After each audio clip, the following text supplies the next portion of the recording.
உங்களுடைய பேர் என்னங்க? எங்கேருந்து வரீங்க? என்ன போஸ்ட் எடுத்திருக்கீங்க? என் பேர் வந்து Hurisha Parveen. Assistant engineer electrical எடுத்திருக்கேங்க. Tamil Nadu power distribution corporation limited.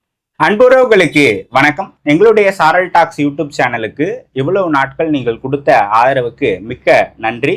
எங்களுடைய அடுத்த கட்ட பயணத்திற்கும் அடுத்த கட்ட வளர்ச்சிக்கும் உங்களால் முடிந்த ஆதரவை அளியுங்கள். நீங்க எப்ப கல்லூரி முடிச்சீங்க மேம்?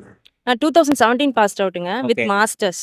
அதுக்கப்புறம் கொஞ்ச நாள் ஒர்க் பண்ணேன். நான் சென்ட்ரல் கவர்மெண்ட் எக்ஸாம்ஸ் தான் நிறைய ட்ரை பண்ணியிருக்கேன். இன்டர்வியூ வரைக்கும் வந்து எனக்கு மிஸ் அவுட் ஆயிருக்கு. அதுக்கப்புறம் நான் பெருசாக ப்ரிப்ரேஷன் பண்ணல. ஸோ மேரேஜுக்கு அப்புறம் குழந்தை வந்ததுக்கப்புறம் சரி நமக்குன்னு ஒரு ஐடென்டிட்டி வேணும் அப்படின்னு சொல்லிட்டு, ஏன்னா ஹவுஸ் ஒய்ஃபாக இருந்து ப்ரிப்பேர் பண்ணுறது ரொம்ப கஷ்டம்.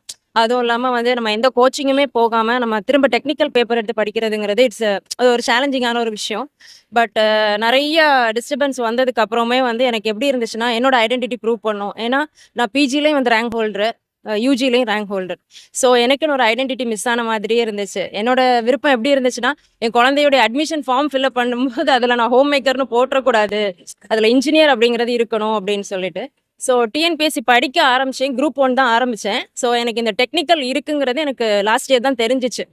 லாஸ்ட் இயர் தான் நான் படிக்க ஆரம்பித்தேன். ஸோ ஃபஸ்ட் டைம் நான் இந்த டெக்னிக்கல் எக்ஸாம் எழுதியிருக்கேன். ஸோ இது கிளியர் பண்ணது வந்து நான் ரொம்ப ஹாப்பியாக ஃபீல் பண்ணுறேன். ஸோ ஹவுஸ் ஒய்ஃப்ஸ் எல்லாருக்குமே இந்த மாதிரி ஒரு ஆம்பிஷன் இருந்துச்சு அப்படின்னா, கண்டிப்பா அது ஃபர்ஸ்ட் அட்டெம்ப்டா லாஸ்ட் அட்டெம்ப்டாலாம் பத்தி யோசிக்க வேணாம். கண்டிப்பா அதை ட்ரை பண்ணி அச்சீவ் பண்ணணும். நமக்குன்னு ஒரு ஐடென்டிட்டி கண்டிப்பா கொடுக்கணுங்கிறது என்னோட ரெக்வெஸ்ட் இந்த இடத்துல. ஓகே. இப்போ ஒரு திருமணம் ஆயிட்ட பிறகு குழந்தையெல்லாம் வச்சுக்கிட்டு படிக்கிறதுக்கு ரொம்ப கஷ்டம் இல்லையா? எப்படி நேரத்தை உருவாக்கிக்கிட்டீங்க படிக்கிறது? அதாவது இதுக்கு முன்னாடி வரைக்கும் வந்து நான் வந்து ரொம்ப ஒரு ஷெட்யூல்டான ஒரு பர்சன். எந்த ஒரு விஷயத்தையுமே டைம் வித் பிளான் போட்டு தான் நான் பண்ணுவேன். பட் குழந்தை வந்ததுக்கு அப்புறம் என்னால பண்ண முடியல. ஏன்னா அவன் வந்து 1.5 வயசு குழந்தை நான் இது ஸ்டார்ட் பண்ணும்போது. ஸோ நோட்டிஃபிகேஷன் போட ஆரம்பிச்சதுக்கு அப்புறம் தான் நான் டெக்னிக்கல் படிக்க ஆரம்பிச்சேன். பட் அதுக்கு முன்னாடி வரைக்கும் ஜிஎஸ் ஓவரால் கவர் பண்ணி வச்சிருந்தேன். டெக்னிக்கலுங்கிறது வந்து எனக்கு ஆல்ரெடி அதில் நான் கொஞ்சம் ஸ்ட்ராங். ஸோ அது வந்து எனக்கு ஒரு பூஸ்டாக இருந்துச்சு. படிக்கும்போது நிறைய டிஸ்டர்பன்ஸ் இருந்துச்சு. ஏன்னா குழந்தைய வச்சுட்டு வீட்டு வேலையும் பார்த்து எனக்கு எல்டர்லி ஹெல்ப் ரொம்ப இல்லை. நானே எல்லாத்தையும் மேனேஜ் பண்ண வேண்டியதா இருந்துச்சு. ஃபெடப் ஆவேன். பட் ஆனால் வந்து இல்லை விடக்கூடாது, இந்த ஐடென்டிட்டி நான் காமிக்கணும். ஏன்னா என்ன ப்ரூவ் பண்ணுறதுக்கு எனக்கு ஒரு சான்ஸ் கிடைச்சிடாதா அப்படிங்கிறது வந்து அதனுடைய அந்த சான்ஸுடைய மதிப்பு வந்து எனக்கு இப்போ தான் தெரிஞ்சிச்சு. ஸோ இந்த வேகம் வந்து எனக்கு முன்னாடியே இருந்திருந்தா, இந்த அவேர்னஸ், இந்த டெக்னிக்கல் எக்ஸாம் இப்படி ஒன்று இருக்குது அப்படிங்கிறது எனக்கு முன்னாடியே அவேர்னஸ் இருந்திருந்தா கண்டிப்பாக அதை அடிச்சிருக்கலாம். ஸோ அதனால வந்து இது வந்து எத்தனாவது அட்டம்ப்டா இருக்குமோ, இல்லை வந்து நம்ம ஹவுஸ் ஒய்ஃபு நம்மளால படிக்க முடியுமா, இல்லை நம்ம ஏன்னா அதில் வந்து ரொம்ப பாதிக்கப்பட போகிறது யாருன்னு பார்த்தீங்கன்னா நம்மளை சார்ந்திருக்கவங்க தான். ஃபர்ஸ்ட் வந்து நம்ம குழந்தை, அப்புறம் வந்து நம்மளுடைய ஹஸ்பண்ட், இல்லை நம்ம கூட இருக்கவங்க எல்டர்ஸ். ஸோ வந்து அவங்களும் இதில் சாக்ரிஃபைஸ் பண்ணியிருக்காங்க. ஸோ இந்த இடத்துல நான் கண்டிப்பாக அதை மென்ஷன் பண்ணணும். ஸோ பட் ஆனால் நம்ம ட்ராவல் பண்ணிகிட்டே இருக்கும்போது யாருமே நம்ம கூட வரமாட்டாங்க. நான் ஒரு ஸ்டாண்டில் தனியாக தான் யோசித்தேன். விட்டுறலாமா அப்படிங்கிற மாதிரிலாம் எனக்கு தோணும். ஏன்னா குழந்தை அழுகிறத பார்க்கும்போது நமக்கு அடுத்தது ஃபர்தராக ப்ரொசீட் பண்ண முடியாது. பட் இருந்தாலும் குழந்தை தூங்குற நேரம், இல்லை அவன் இப்போ இந்த டெக்னிக்கல் எக்ஸாம் எழுதுறதுக்கு முந்தின நாள் என் குழந்தைக்கு ரொம்ப காய்ச்சல். அவனை மடியில் போட்டுகிட்டே தான் நான் படித்தேன். எக்ஸாம் சென்டரும் பார்த்தீங்கன்னா ரொம்ப தூரத்தில் இருந்துச்சு. பட் இருந்தாலும் இல்லை விட்டுறக்கூடாது, இது என்னோட ஐடென்டிட்டி அப்படின்னு சொல்லிட்டு நான் போய் எழுதினேன். ஓகே. இப்போ ஒரு திருமணம் ஆயிட்ட பிறகு நம்ம படிக்கணும் அப்படின்னா, குடும்பத்தில் இருக்கிறவங்களுடைய உறுதுணையா இருக்கணும் நமக்கு. நமக்கு வந்து ஹெல்ப் பண்ணணும். நம்மள வந்து என்ன சொல்றது? டிமோட்டிவேட் ஆகாம பார்த்துக்கணும். இந்த மாதிரி உங்க குடும்பத்தில் இருக்கிறவங்க உங்களுக்கு உறுதுணையா இருந்தாங்களா? ஆப்வியஸாக அவங்க இல்லாமல் நான் இந்த இடத்துக்கு வந்திருக்க முடியாது. ஸோ ஏன்னா ஃபஸ்ட்டு வந்து பேரண்ட்ஸ் கொடுத்த எஜுகேஷன் தான் ஃபஸ்ட் என்னோட எலிஜிபிலிட்டியே. ஸோ அவங்க கொடுத்த எஜுகேஷனால தான் ஃபஸ்ட் என்னோட அந்த எலிஜிபிலிட்டி கிராக் பண்ண முடியுது. அதுக்கப்புறம் பார்த்தீங்கன்னா என்னோட ஸ்பவுஸ், அவர் வந்து என்னுடைய ஹஸ்பண்ட். ஸோ அவர் வந்து நான் இனிஷியலாக அவருக்கும் என்னை பற்றி தெரியாது. நான் அரேஞ்ச்டு மேரேஜ் தான். ஸோ நான் படிக்க ஆரம்பிக்கும் போது அவர் சப்போர்ட் பண்ணார். புக்ஸ் எல்லாமே வாங்கி கொடுத்தாரு. ஏன்னா நான் சென்னையில் இருந்ததுனால என்னால் வந்து புக்ஸ் கலெக்ட் பண்ண முடியல. ஒரு பக்கம் எங்கள் டேடி கலெக்ட் பண்ணி கொடுத்தாரு, அப்புறம் என்னுடைய ஹஸ்பண்ட் கலெக்ட் பண்ணி கொடுத்தாங்க. அதுக்கப்புறம் எக்ஸாமுக்கு 1 மாதத்துக்கு முன்னாடி தான் நான் ரொம்ப தீவிரமாகவே படிக்க ஆரம்பித்தேன். ஸோ அந்த டைம்லலாம் என் அம்மாவோட ஹெல்ப் தான் எனக்கு இருந்துச்சு. ஸோ என் அம்மா வந்து எனக்கு ஒரு 3 மணி நேரம் தந்தால் கூட எனக்கு அது ரொம்ப பெருசாக தெரிஞ்சிச்சு. ஏன்னா நிறைய பேர் நான் சொல்லி கேட்டிருக்கேன், ஒரு நாளைக்கு 8 மணி நேரம் படிக்கணும், ஒரு நாளைக்கு 12 மணி நேரம் படிக்கிறேன், தூக்கம் இல்லை அப்படின்னு. ஸோ என்னை பொறுத்த வரைக்கும் என்னென்னா, ஒரு 3 மணி நேரம் கிடைச்சாலும் அது நம்ம ஃபுல் ஃப்ளெஜ்டாக படிக்கணும். ஏன்னா எனக்கெல்லாம் வந்து 3 மணி நேரங்கிறது நான் அதை ரொம்ப பெருசாக தான் பார்த்தேன். எனக்கு 3 மணி நேரம் தான் இருக்குது. ஸோ அதுக்குள்ளே என்னால் என்னென்ன கவர் பண்ண முடியும். ஸோ நான் வந்து எலக்ட்ரிக்கலில் வந்து ஃபண்டமெண்டல்ஸ் எல்லாம் ஏன்னா இதை வந்து நான் வந்து ஆல்ரெடி படித்து முடிச்சது 17ல். ஸோ எனக்கு இவ்வளோ பெரிய கேப் இருக்குது. ஸோ நான் எல்லா புக்ஸையும் திரும்பியும் எடுத்து ஃபண்டமெண்டல் ஸ்ட்ராங் பண்ணி அதுக்கப்புறமேட்டு தான் என்னால் வந்து ஜிஎஸ், ஏன்னா ஜிஎஸும் ஈக்குவல் வெயிட்டேஜ் இருக்குது. நம்ம 100 மார்க்ஸ் அங்கே 100 கொஷின்ஸ் அங்கே அட்டன் பண்ணுவோம். அதே மாதிரி இங்கே 100 கொஷின்ஸ் அப்படிங்கும்போது 200 கொஷின்ஸ் அட்டன் பண்ணணும் டெக்னிக்கலில்.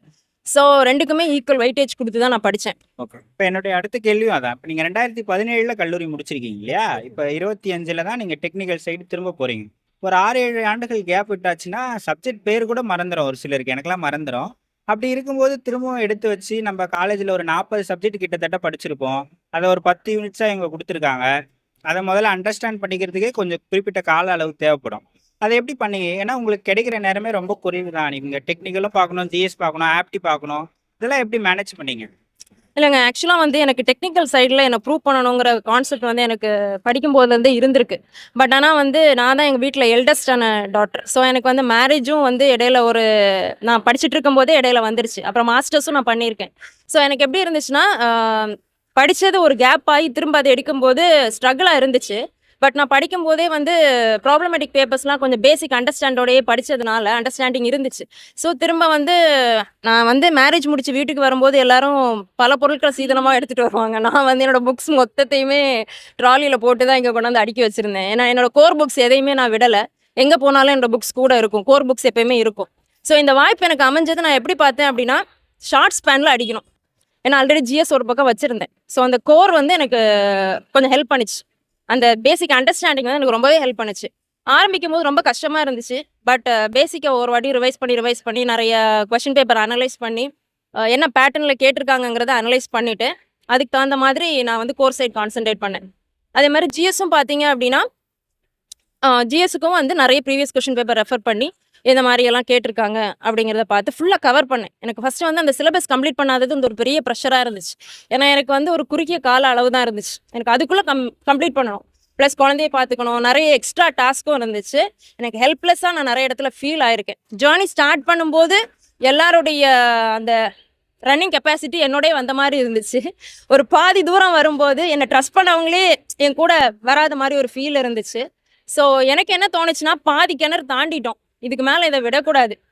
இதுக்கப்புறம்னாலுமே எனக்கு சான்ஸ் வருமா? வராதாங்கிறது எனக்கு தெரியாது. ஸோ மிச்சத்த கண்டிப்பா தாண்டியே ஆகணுங்கிறதுல நான் ரொம்ப குறிக்கோளா இருந்தேன். என் வீட்லயுமே நான் ரொம்ப கஷ்டப்படும்போது, சரி அதனால என்ன? அப்படிங்கிற மாரி சொல்லிருவாங்க. பட் ஆனா எனக்கு வந்து தூக்கத்திலயுமே எனக்கு இதே தான் ஓடிக்கிட்டே இருக்கும். எனக்கு படிக்கணும் அப்படிங்கிறது. ஸோ அந்த தாட் வந்து எல்லா ஐ மீன் குழந்தை வச்சிருக்கவங்க எல்லாருக்குமே வந்து அந்த தாட் இருக்கு அப்படின்னா, அது கண்டிப்பா வந்து அவங்க அது டு த ஃபுல் வந்து குடுக்கணும். குடுத்தா கண்டிப்பா எடுத்துரலாம் அப்படிங்கிறது என்னுடைய இப்ப ஒரு ஹவுஸ் ஒய்ஃபா இருந்துகிட்டு, இப்ப திருமணம் ஆயிட்டு படிக்கிறவங்கன்னா, இப்ப நம்ம ஒரு ஷெட்யூல் போட்டு வச்சிருப்போம். இன்னைக்கு இது படிக்கணும்னு. குழந்தைக்கு உடம்பு சரியில்லாம போதும். இல்ல வெளிய போக வேலை வந்துரும். இல்ல வீட்டுக்கு கெஸ்ட் வந்துருவாங்க. அவங்கள பார்த்துக்கிற மாரி ஆயிடும். இந்த மாரி அன்எக்ஸ்பெக்டடான மூமெண்ட்ஸ் நடந்துகிட்டே இருக்கும். நம்ம ஒரு ஷெட்யூல் போடுவோம். அத பண்ண முடியாம போயிடும். அதெல்லாம் எப்படி நீங்க ஓவர் கம் பண்ணீங்க அப்படின்றத சொல்லுங்க. ஆமா. நான் வந்து ஆக்சுவலா அதான் நான் சொன்ன மாரி நான் ஒரு ஷெட்யூல்டு பெர்சன். எனக்கு ஒரு விஷயம் முடிஞ்சுன்னா அந்த டாஸ்க்க அன்னைக்கே முடிக்கணும். அப்படி பிராக்டிஸ் ஆன ஒரு ஆள் தான் நானு. ஸோ வீட்லயுமே என்னுடைய வீட்டு ஒர்க்கையுமே நான் அப்படிதான் ஷெட்யூல் போட்டு தான் பண்ணுவேன். பட் ஆனா இது எல்லாமே அட் அ டைம்ல மல்டி டாஸ்க் பண்ணும்போது ரொம்ப கஷ்டமா ஃபீல் பண்ணேன்.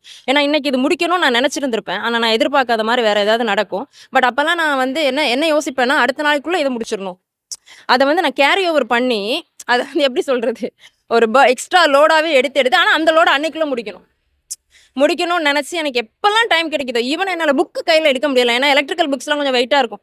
அத எடுக்க முடியலனா கூட நான் மொபைல்ல எடுத்து என் குழந்தைய மடியிலே போட்டுட்டு மொபைல்ல ஸ்க்ரோல் பண்ண நாட்கள் நெறைய இருக்கு. நைட்டு நான் சில நேரம் படிக்காம தூங்கிட்டேன் அப்படின்னா, எனக்கு தூக்கமே வராது. அன்னைக்கு அத முடிச்சிரணுமே. ஏன்னா எனக்கு கண்டிப்பா தெரியும் அடுத்த நாள் எனக்கு எந்த ஹெல்ப்புமே கிடைக்காது. அத கண்டிப்பா நான் தான் பண்ணியாகணும். ஸோ அதனால ஆப்வியஸா அத நான் தான் பண்ண போறேன். அப்படிங்கிறது எனக்கு நல்லாவே தெரியும். ஸோ அதனால அந்த மன உறுதி தான் எனக்கு தெரிஞ்சு இந்த ஜேர்னில நீங்க யாருக்குன்னா நன்றி சொல்லணும்னு நெனச்சா சொல்லுங்க. ஃபர்ஸ்ட்டு என்னோட பெற்றோர்கள். அவங்களுக்கு கண்டிப்பா நன்றி. ஏன்னா, அவங்க இல்லன்னா இந்த இடத்துல நான் இருக்க முடியாது. செகண்ட் வந்து ஒரு கல்யாணமான பொண்ணுக்கு தான் தெரியும். எவ்வளவு ப்ரெஷர் வந்து ஆஃப்டர் ஹவுஸ் ஒய்ஃபா அது இருக்குங்கிறது தெரியும். ஸோ அந்த மாரிப்பட்டவங்களுக்கெல்லாம் ஃபர்ஸ்ட்டு சப்போர்ட்டே வந்து பார்த்தீங்கன்னா, ஹஸ்பண்ட் தான். ஸோ எனக்கு வந்து மிகப்பெரிய சப்போர்ட்டா இருந்தது என்னோட ஹஸ்பண்ட் தான். ஸோ நான் படிச்சு பார்க்கும்போதெல்லாம் அவர் சொல்லுவாரு, "இல்ல நீ உன்னோட ஐடென்டிட்டிய ப்ரூவ் பண்ணணும். உன்னோட டைம எடுத்துக்கோ" அப்படின்னு சொல்லுவாரு. என்ன புக்ஸ் கேட்டாலும் உடனே அத ஃப்ரெஷ்ஷாவே எனக்கு வாங்கி குடுத்தாரு. ஸோ அவரோட என்கரேஜ்மெண்ட் எனக்கு இருந்துட்டே இருந்துச்சு. இப்போ உள்ள போகும்போதும் சொல்ல தான் செஞ்சாரு. என்ன நடந்தாலும் you have to take it in the positive way அப்படின்னு. ஸோ கண்டிப்பா இந்த சப்போர்ட்ங்கிறது வந்து எல்லாருக்கும் இருக்கணும். இருந்தா அவங்க இன்னும் அச்சீவ் பண்ணுவாங்க. பட் எல்லாரும் துவண்டு போன நேரங்களும் இருந்துச்சு. அப்ப நான் மட்டுமே தனியா என்னோட நிழலோட நின்ன நேரங்களும் இருந்துச்சு. ஸோ எல்லாருக்குமே இந்த இடத்துல நான் வந்து தேங்க்ஸ் சொல்லிக்கிறேன். உங்களுடைய அசிஸ்டன்ட் இன்ஜினியராக உங்களுடைய பயணம் வெற்றி பெற என்னுடைய அன்பும் வாழ்த்துக்களும். மிக்க நன்றி. Thank you ma'am. Thank you sir. உங்களோட வீடியோஸுமே வந்து எனக்கு ரொம்ப ஒரு மோட்டிவேஷனாக இருந்திருக்கு. ஹவுஸ் ஒய்ஃப் ஜேர்னிஸ்லாம் நான் பார்த்துருக்கேன். ஸோ எனக்காக இந்த டைம் கொடுத்ததும், ஆப்பர்ச்சுனிட்டி கொடுத்ததுக்கும் ரொம்ப ரொம்ப தேங்க்யூ சார். தேங்க்யூ.